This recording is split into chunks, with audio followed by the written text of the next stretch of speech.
condition bapesaki ngai ezalaki fo nabimaka na plus de 10 000 balles par jour. Ntango nayebaki yango wana nakokisaki déjà 15 ans. 15. Oh oui. Depuis à cet âge-là, qu'on t'a dit on obima 10 000 balles par jour. Oh oui. Tellement mon père avait des moyens. J'ai parté na bamatanga nyonso to bato bazokufela na groupe wana. Na bande ko assister na bamatanga wana. Na kobenga bango to kutani, tellement na bazara déjà ba soifé d'argent. Na ko corrompre bango na mbongo, ba meli, ba langue. Na sala que fort base au moins 10 chaque jour. Deux mois na ba jeune garçon belé peut-être à tanga, si classe même musala salate, au salate. Tous ba superbe na bango to que da ko utiliser yango. Et puis sans préservatif. Vous sortez avec eux sans préservatif? Oui. Tu n'avais pas peur, il y a de maladies, il y a de quoi ou comment? C'était spirituellement, on comprenait. Et d'ailleurs, avec quelle force? Na moment na bande ko lat esprit ya Karashika. Eza esprit mo bando pesa nga makasi ya kobima na mibali wana nyonso puis na lembate.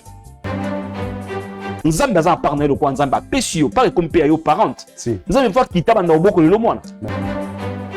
Tant nzambe apesi yo mwana abimé osimbi bondi la pona mwana consacré. Nzambe pa msuta na botka mona ba kopesa le offrande. Parents oyo bana banda abota bana atia kopesa ta promise te pa nzambe. Même Bana vile bango ezala kaka na kacha ba mbriema na kacha ba tourma na kacha ba mambo belé. Pourquoi? Parce que yo mama muto boti bango olandela na muto ta spiritualité na bango ti. mon Dieu.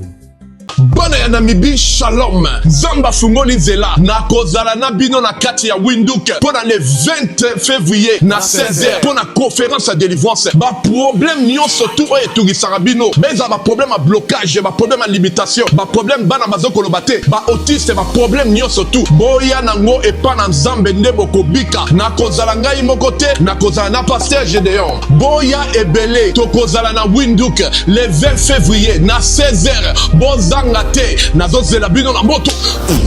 Na leki na église ebele nazwaki kimia te oyo nayi kozwa awa pe nazwi kimia na kati na motema na nga. Église ya te kaka okende okweya to batsoka loboko banda kosanza te na leki donc kimia pena ya Yesu Masi ekoti kati na motema na ngai.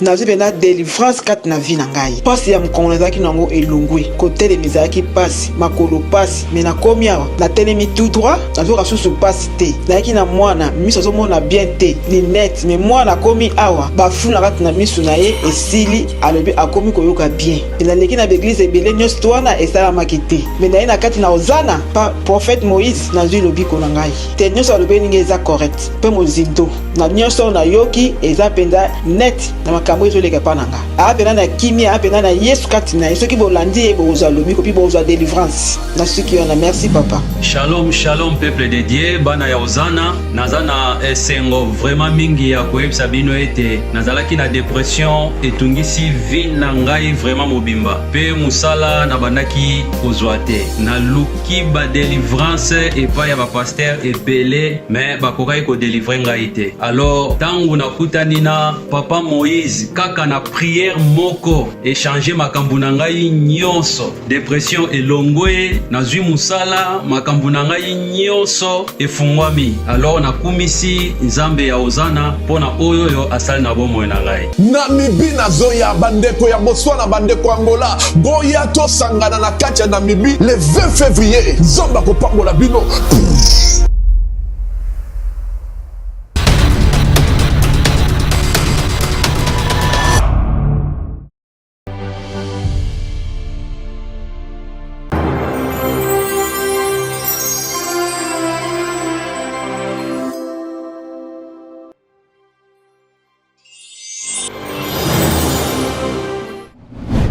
napesi bino mbote Merci Nanenge Bondi Makape, bon pesa biso confiance à travers cette chaîne chez Biso Télévision. Toye pa inabino kosenga lisungi na moto nyonso ya bonne foi. To mena pe ko bongisa o ezali plateau na biso. Ezana ebele o basungama na nzela ya émission oyo. Ozali na Ibaya, ndeko ozana cité. Ozana saka ciment, ozali na tol, matrier, to pe ozana chevron. Ozana couleur, ozali na triplex, ozali na groupe électrogène parce que tu as un problème à courant. Muta saka malamu akoba ko sala malamu parce que l'état favorable nzamba ko pambola.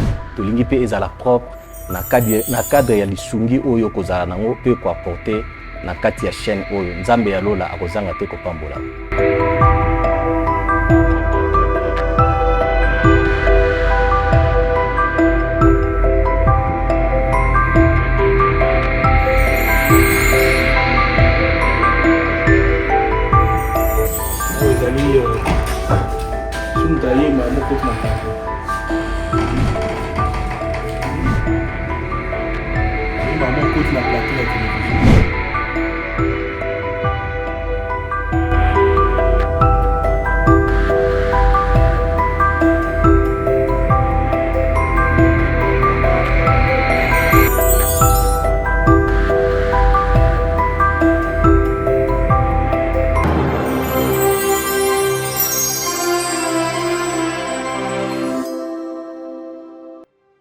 Shalom, bonjour, shalom, bonsoir. Ça dépendra de l'heure dans laquelle vous allez nous suivre dans cette émission. Une émission qui vous bénit, une émission qui est en caractère tellement évangélique. Tu vois que évangélique, c'est quand il y a quand il y a Paul au loin. Ngambo ya molili émission où ma beauté beleza kolanda bazo sunga manengo, bazo kamba manengo et puis bazo koma na kata révolution pour que le diable ne puisse pas prendre place dans nos familles. Aujourd'hui encore, le numéro nouveau est devant vous. Et puis vous serez réellement édifiés, vous serez réellement bénis. C'est pour cela que j'ai dit un grand merci. Tout le monde en a, euro dans l'ombre. Là, je vois notre cordon Eli, je vois notre papa Dinij Monsolo, les DT, je vois l'ingénieur Ben, je vois papa Louange, pourquoi pas l'ingénieur Zara. Et puis, je dis toujours un grand merci à une équipe forte et sacerdotale du jour au jour pour soutenir les âmes, prier pour les âmes et la sauver, guérir, restaurer. Et là, je vois notre papa Fabien et puis je vois notre prophète Eric Kassongo, pourquoi pas notre maman, la servante de Dieu, Maman Wechi, pourquoi pas l'homme de Dieu, pasteur Jules, qui est parmi nous. Je suis déjà censé, obligé de le saluer, qui est parmi nous. Bonjour l'homme de Dieu. Bonjour pasteur David. Vraiment, bonne santé. En tout cas, Nangolo Nzambe, Nzambe wa pesa biso pema. Amen. Boni pe musala Nzambe. Musala Nzambe zokende très bien. Ndeto lobaka à tout moment parce que zara biso kutimi ya lobake mukolo ilanga ozwaso ilanga nae. Malgré ba difficulté kozala, kwa Nzambe si a telema, musala ne pe otelemi olala telo. Oh Zana, gloire à Dieu. Je suis censé aussi de saluer notre très chère sœur Oaye. Na émission la biso lelo et puis ayeko s'est présenté Andi Mama Bota ezala aider dans nzela likambu na ye. Bonjour ma sœur. Oui, bonjour. Oyambio hein, na kombola ce soit forte. Je crois en travers de vous ma beauté qu'on a édifié. Mais pour tout bien commencer, Tokolingato Tianzambe au centre de notre mission d'aujourd'hui, Azala un Dieu qui sera au début comme un Dieu alpha, à la continuité comme un Dieu Emmanuel, pourquoi pas à la finalité comme un Dieu oméga, après ça dit même esprit, même pensée, même compréhension, même idée pour que le peuple de Dieu va dans la béni, na émission au dehors le masque. Là, je vois notre pasteur Jules à bénir Bishona le Sambo. Merci beaucoup. Prions. Gloire à Dieu. Nzambe alola mon centre na Israël, to rendre yo grâce parce que aux nzamba bomoy. Olobina makomina yo avant toute chose, to rendre yo grâce. Éternel Dieu, tous a reconnaissant na oyo sali pe na oyo kosala. Yango éternel Dieu tika ete moment oyo tous en présence na yo mo centre Israël à travers ta parole. Tika ete o tokoloba pe sur le komo. Onyo seza yo teza la mosika. Nzambe ya bomo ina consacré moment oyo na se angolo a bonzambe na yo. Nyoso oyo zo confesser kombo a bonzambe na ote. Mato nyoso oyo éternel Dieu za yote. Minoko nyoso oyo za yote. Connexion nyoso oyo za yote. Ezala mosika na biso dans le nom de Jésus-Christ. Yango to bingi molimo no santunde éternel Dieu na moment oyo za na biso. Enfin yonde o diriger, yonde ozo possession na esika oyo. Dans le nom puissant de notre Seigneur Sauveur Jésus-Christ. Amen. Amen. Que Dieu soit loué. Ya Yesu yene ko diriger biso akamba biso pour que mabota et pambolamana émission ya lelo. Ma sœur toyambio nini memio a. Merci papa. Ce qui n'a pas hasardé, c'est parce que j'ai un problème là qui me dérange beaucoup. Na mekina kangana bomba mbate, on a se décidé qu'il n'a yawa. Mais quand le ba oeza, okoiko sungangai. Quel est le problème alors? Oui, memio. Sois forte, Yaya, sois forte. Papa, j'ai un problème qui est très sérieux. C'est sérieux, ma cassi.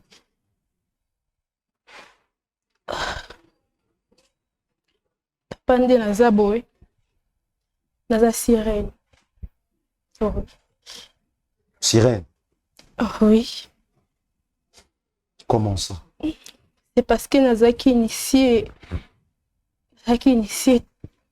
Alors, nous avons moi un petit bébé et nouveau-né. Nous avons initié par étant tinanga. On a eu maman nous tout qui est maternité pour nous botter bana bango. C'était le jour de ma naissance on a botter maka. Il fallait tout bimani hôpital. Ndé tante tinanga ayaka pas bimisa maman nanga na hôpital. Alors, tomata motuka. Ma maman azaki na côté et puis ma tante azaki à côté. Maternelle ou paternelle votre tante là? Ma tante paternelle. Paternelle. Yazaki à côté mtami makinga. Alors, tu banda ko kitana motuka nde ba ya ko ba yamba maman otuko bota mwana. Si. Na distraction na ma tante a kosolaki. Et pendant banda ko kosola ndeza kamuta kosoli ba salive na ezui motu na nzoto. Ezwa kinga.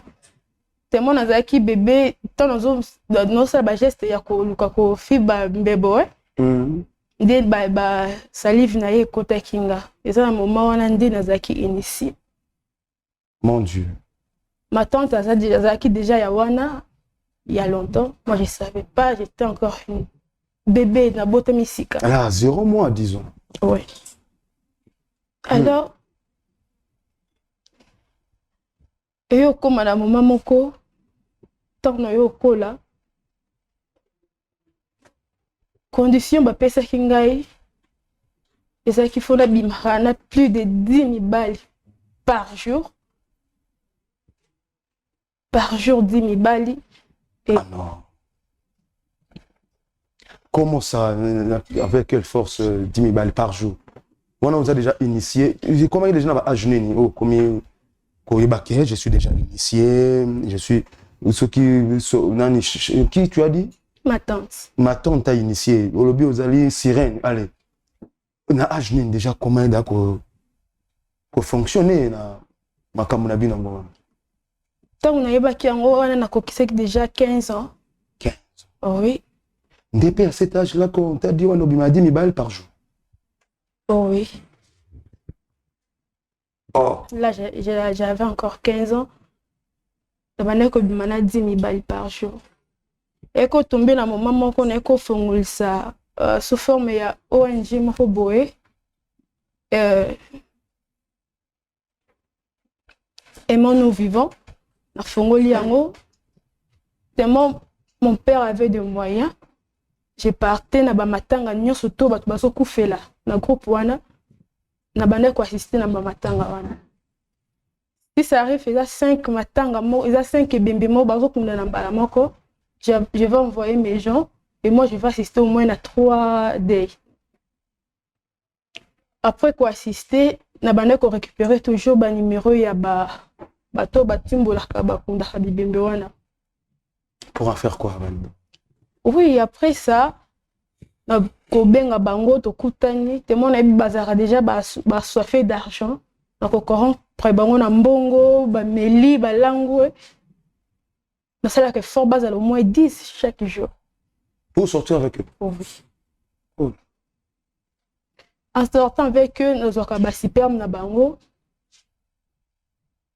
On a un jeune garçon belé, peut-être à Tanga, si classe, mais Moussali Salate, alors Salate, garçon Moussou Gito, comme Maël, dans le côté, nous avons un superbe na bango, tout qu'on a utiliser. Et puis sans préservatif.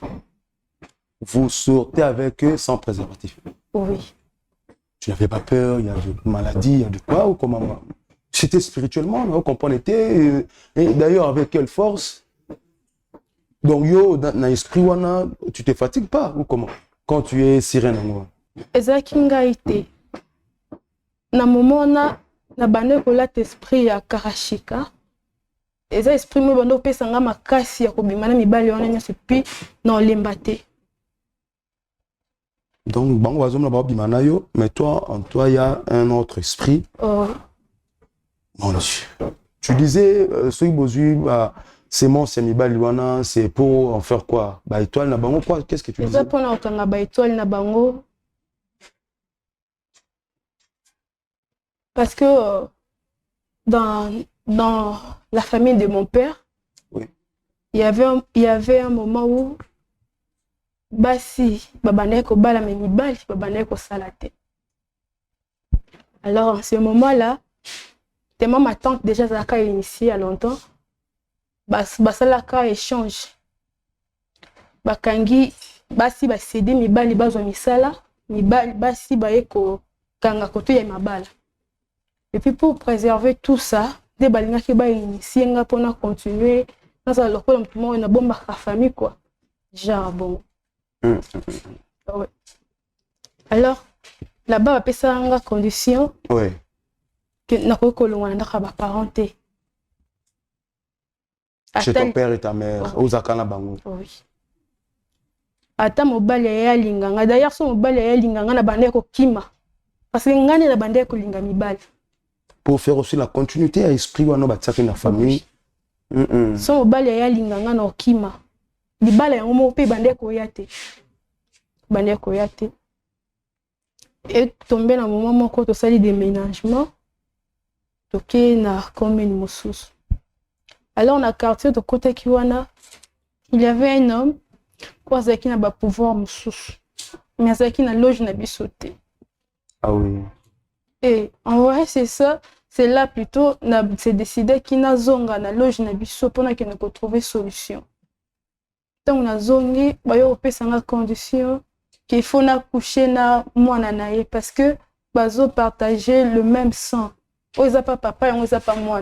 Ce qui te réussit moi automatiquement tu peux ça papa et ton akuta na moi na salle fort na nga na kuta na moi nango on akuta na ye et ça là notre comme un moment il faut te coucher ensemble pour que vous fassiez mon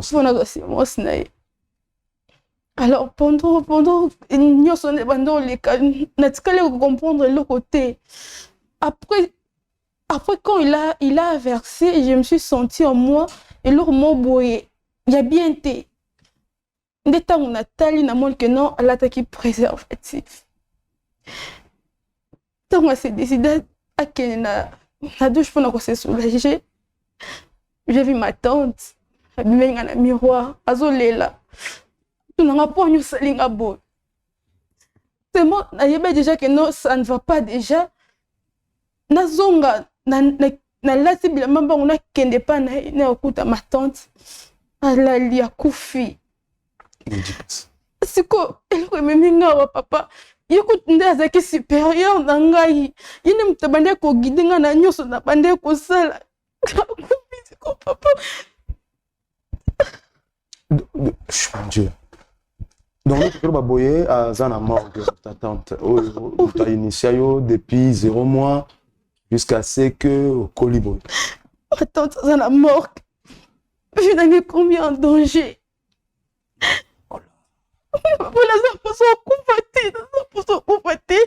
Ah donc. Je suis encore trop jeune pour nous couper. Je suis encore trop jeune pour nous supporter son nion son nom pour cater. Non mon agneau c'est comme kilo. Non mon kilo mais comme un kilo. Non pour cater papa. Donc s'il te plaît. Ozobanga okufa. Il y a des choses, il y a des pactes que tu as fait ou comment okufa tante, ça okufa na yo, puis nini ozobanga okufa. Je ne comprends pas. C'est parce que tu as engagé déjà combat ensemble. Comment okufa tsikanganga moko, yekutana supérieur nanga bazuye. Alors moi, quel rapport y a-t-il entre Kobima, ce que le Bina, la Zagi, la préservatif, et puis le fait il y avait des paroles prononcées comme ça là ou bien il y avait des contrats ou comment, Zani? Parce que je n'ai pas couché dans mon bal, na préservatif té. Mon Dieu. Je n'ai pas ça la ngote. Dès aussitôt fait, il y a eu des dégâts. Oui. Voilà, Pasteur Jules. Tout un multiple de questions. Tu n'as gagné un peu le temps parce que je ne sais pas. Pour sur ma camogne soboité. Tu étais sirène depuis à l'âge de l'enfance, 0 mois, petit au Coliboye, toujours avec ta tante, et puis actuellement à Kofi. Oui. Mon Dieu. Je veux comprendre clairement. C'est de Oyem, Okimen Boyne, pas un zame pona, n'habité. On a une protection, au tika misala wana, au juste soit tout droit au but. Tu veux que nous ambassadons oh Kimelia. Tout ce que moi je veux être délivré. Tout ce que moi je veux, la ligne pour l'excellence est là. La ligne pour continuer la vie au thé. Pour qu'elle sauter. Tout ce que moi je fais, na libo kabolanga na karashika, na lingi na kalanga moko, na lingi na vivre vie na kimia. Na batunya se vivre ba vie d'abord. Non, maîtrisez-vous. Soyez un peu apaisé. Mon Dieu, chaque chose a son temps. Il y a un temps pour tout sous le soleil. Pasteur Jules, je crois que vous ne pouvez pas manquer quelque chose à placer, fortifier la sœur ou bien, je ne sais pas. Oh, Saint-Esprit, quand tu as mon thème, Makambo du jour au jour, il a biso kakana. Mission, oh, il y a derrière les masques. Vraiment. Papa, bienvenue. En un mot, on a eu bon la motema de vrai.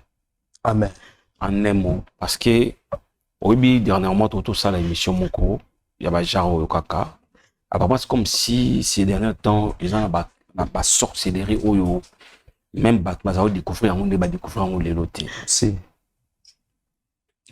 Tout le bila pour makambo pétro et puis makambo comme on est comme mataper encore trop plus na kamoko ya ndiko moko c'est une gamine oyo tous en ont prêté à ko l'excès peut-être na émission et ça quand même ba lolingi moko na bakana bango.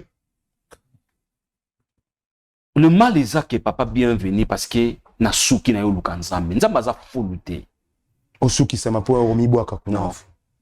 Aza kwado te tant aussi mon pépé oyo ko renforcer mon pépé parce que il dit que kwado azawana na ofuta mbongo nanga na ocha mon pépé. Non.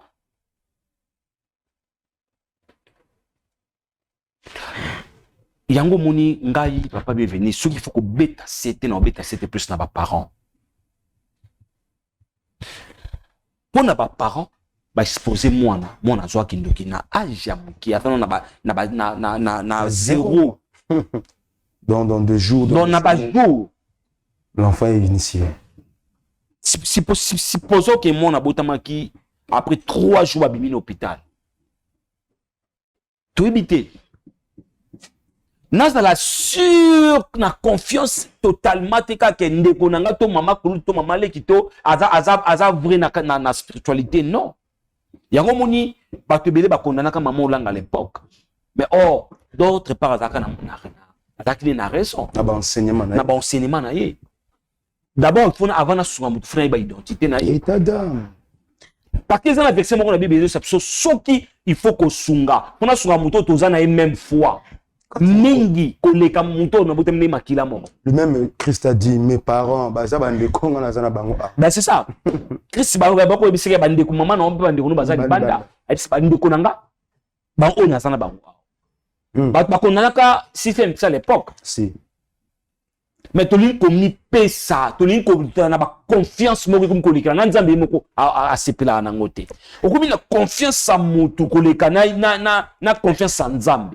Qui a dit que pour le bimana moi la maternité faut yo zo dena il faut bande ko ba ya ba enfant de 3 mois faut ka ba memelo ye mutazo memana ozana maîtrise d'état d'esprit na été muta boti pi bon c'est la moto ba mituka vous posez pas na sans le savoir mon Dieu bon esprit nini o ba ko localiser mon temps ça bébé tant faible est-ce que papa bienvenue diable to ko banda robita makamnete au jour faut to le bende ko ba Yesu Masia to alonga mokili mais ça travaille en communion au monde bazaka force nous les chrétiens ça la Bible ils allaient on a venir 40 églises na venir moko pasteur mais to ko sanga na pete si comme on to le beza comme on a Yesu Masia azaka ye moko si tout a une capacité de travailler ensemble tout a pour ça na beba na papa bolimo na ko fongola na sali boy na ko fongola mais bango ba travaillaka mutaza poto au travailler na mutaza azana na Lubumbashi au travailler mutaza na Afrique du Sud c'est code mutaza azoke le kokoloka mutaza na États-Unis aboki le pe maladie eza ba auto mona non eza ba ka auto yamba le parent toko tikate ya kobeta c'était pour le parent si oboti mwana o bénédiction nzamba pechi parce que ça bénédiction ko ute pa nzambe eleki ba bénédiction ça bénédiction mwana mutu nyonso aza moto a expliquer abota abali abota mwana ezambi eza fruit ya bolingo eza bénédiction ko ute pa nzambe mais bana ngo nzamba o pepe sabino boni nzamba sa la bino ti wapi parce que chaque mutaza azana part na ye nzambe azana part na ye ko nzamba pechi yo pas comme pe yo parent nzambe fois kitaba na oboko le mwana nzambe fois kitaba na ko orienter mwana na bonzambe c'est pas pour que Bible et répondre aux enfants c'est selon le Seigneur mais au moins parent tout na ye comme non tant nzamba pechi mwana abimi osimbi bondi la pona mwana consacré les gens va pas me en bout comme on est ba ko pese les offrandes mais il y a des parents où bana banda abota bana atia ko pesa ta promise te pa nzambe même un contrôle spirituel exactement enfant pris ou à kola na spiritualité papa bana ba comment ba problème sur problème na ba problème sur problème et comment ba sala nzambe koto mabe est-ce que au pesa ka bango prémisse pa nzambe est-ce que pesa la bango action de grâce au pesa te bon da pour ça bana vina bango zandeni bana vile bango ezala kaka na kati ya bambrima na kati ya batourma na kati ya makambo ebele pourquoi parce que yo mama moto boti bango olandela na mikuta ta spiritualité na bango ti mon Dieu aujourd'hui Yaya s'est retrouvé sereine na kati ya monde wana depuis 0 mois initié je vous dis papa aujourd'hui ezana baka ebele oto ya mbezali à 80% ezana baka ba sirène yes mais tant mon temps vivre na binaire tant na ba mari de nuit ba sirène ya ba koma ba mari de nuit ya ba to ba femme de nuit parce que le même esprit ba se doublaka ako ya pas le quoi moi si ako kekuna le quoi mobile parce que ba esprit bana capacité au lata nzoto a moto ndeko comme na niveau ya ko se doubler à cause de la ça mais esprit de monsieur Zata en Europe et en Amérique a opéré pourquoi nous sommes aussi na debi si ce qui na roloba tam suna lobi mondambo eza pona ko benda ba parents na biso matoyi mon Dieu mais de comment ça supérieur na kati spiritualité na ye parce que c'est doublera déjà vraiment sortir avec 10 femmes et puis yo moko 10 hommes on se sent tango ça boy na journée faut coucher na 10 hommes papa njoto ngo ndeni parce que ça caille mon côté attends esprit oye parce que tant qu'on continue à spiritualité il faut avoir identité à esprit moko yende a kozala quoi mettre bana ko diriger yo esprit ou bende ko diriger l'esprit karashika séduire et puis mais c'est ça attaque on a pour na ko séduire na boye na miso bo moto mona ya za très belle mais na miso molimo net nga boye je sais pas c'est azamo moi si mais na ko lula terre ko lula boye zate mais misu ya bo moto le quoi eza misu moko eza porté na kati ya corps moko pécheresse si on a la capacité ko lula ye on a la séduire on a la capacité on a la séduire mon Dieu mais papa biveni le quoi mosa nzambe zo tele na spirituel au monde que azana eka moto le quoi on nzamba sali ana gravité au monde c'est parce que au monde aujourd'hui bato ebele to se baser na makambo oza bisote to se baser na makambo oza bisote pourquoi tozo lula tozo envier pourquoi parce que na il suffit kaka na kutana ndeko mo baza bien na lingi combien de mibali oyo baleki mbekana à travers moi monsieur combien Combien de familles ont élélé à travers hier? Mon Dieu. Pourquoi? Parce que ça y était. Motema na eba longola yango. Batie motema ya plastique. Et ça y était. Balongola compassion, balongola amour. Ayokela batumawate. Aza poso ayokela mutumawate. Bah tout est pas si azomona na monde mon hôtel, il faut bien peu subir dans le monde oyo ba humain que donc pour ndeko moi si pour okende vite na ngomba ndeko moi si il faut azala sincère aya ko luka nzambe te parce que kuna esimbité si parce que tata moi si kuna akufi yebo aza na spiritualité levé kenga c'est kenga ko tune naza ba okufa nanga peka lokwa ye non mon Dieu. Donc non loba après émission oyo il faut azala sincère na kati na basali ya nzambe ya la sincère ya loba oyo eza important ya ko bimisa o ba pesier ya ko pesa na ba code oyo ya bimelaka asala ba code très bien ana ba mot de passe nango des 0 mois à cet âge déjà donc azad doué na kati ya sorcellerie atana makila oyo esamela atana ba temple o ba opéraka si bana ba via bato ba yana maboko na bango isifika ba baloba muto na kufi soki na volonté nzambe ezana o likolote muto akufi akena. Oh mon Dieu. Donc il faut être sincère na makambo nyonso wana ndenza malola ko akobix parce que la sorcellerie biso be yango ezaka malade. Si Isifika muto azala turbango nini azala d'accord que na otika azala sincère envers Dieu ba sanzimba ba prier et si ba ngoli o kozala abiki na. Si. Donc voilà, vraiment, merci, Pasteur Jules, merci. Comme les Écritures saintes nous disent, Exode chapitre 22, le verset 18 nous dit, tu ne laisseras point celui qui pratique la sorcellerie. Yalitomba yaya, nengo kimile pa nzambe, ne pratique plus ça. C'est le temps de ta délivrance. Ecclésiaste chapitre 3, le verset 1er au 9e verset nous dit, il y a un temps pour tout. Au Saligno Soana, tu as sorti avec 10 hommes dans la journée. Qu'est-ce que tu as gagné? Litomba maroté. Tu mettais ta foi, ta confiance, c'est pas tata moi si Azaka Mout. Je ne sais pas à Koufi à Kokisi Bajnin. Il est 80 ou bien combien? Un peu trop jeune. À Koufi na 40 ans. 40. Imaginez-vous papa. À 40 trop jeune. Trop jeune. Qu'est-ce que ce nom si c'est comment Nzambe Montaebi, la paix ou bien le tourment, ça dépend de Dieu. Je crois on peut pas abuser autant. Comme presque à la fin de notre émission, ma soeur, ce que moi je te demanderais, Zaline Pasteur Gilauti Koloba, ne sois pas émotionné, mais cherche ta vie est sacrée, et puis le salut est individuel. Donc il y a rien pour ta vie. Maintenant tu n'as pas dit au bon moment, tout ça la Bible, c'est lui qui avoue ses péchés et il les délaisse. C'est des choses avouées et délaissées. Miséricorde. Donc il y a comme on pas nzambe dama yorobombe nini aibi nyonso oyo osala alingara amona ngwe moko ne Bible c'est lui quand vous confesserez dans votre bouche c'est là que vous allez parvenir dans le salut. Que Dieu nous soutienne et c'est par ici qu'on va chuter. Ceux qui aillent sur Zongité, cette émission qui vous bénit à chaque temps nous serons toujours là pour que ma beauté soit édifiée. Je ne peux pas manquer de dire un grand merci à notre papa qui nous fait cette grâce de se tenir devant vous. Notre papa Chic Moukadi, ensemble avec notre maman Lydie Moukadi, que Elohim Dieu pense à vous. Pourquoi pas te rappeler, la religion pure sans tâche, c'est penser aux orphelins. L'orphelinat, bravo, Jésus est là. Via le numéro 27, à Matete, et aux Elayo, et au Telabana Bitike Wana, au Soloa Bango, Basambela Ponayo, au Pesawangota, et Lipa Kolia, Elohim Dieu, le Père des orphelins, à Ozangateko Kanisayo. Christ Jésus, à ta paix, grâce, faveur, bonté dans nos maisons, ce qu'azongité, à Salabiso Makamba, Sion, tous bénédiction, élévation, protection, consolation, restauration, au nom de Jésus. Amen. Bye bye.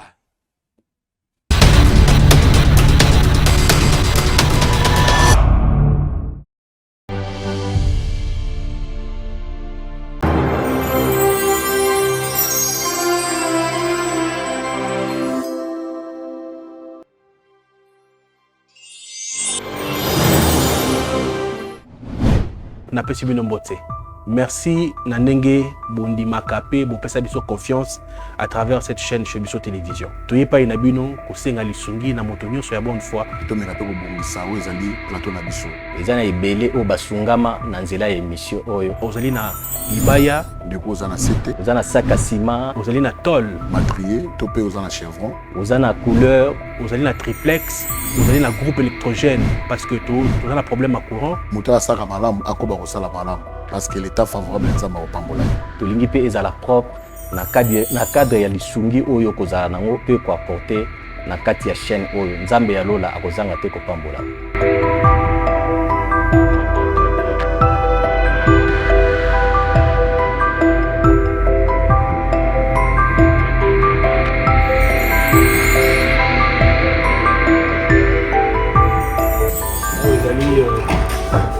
Suntaye mamo kot makako.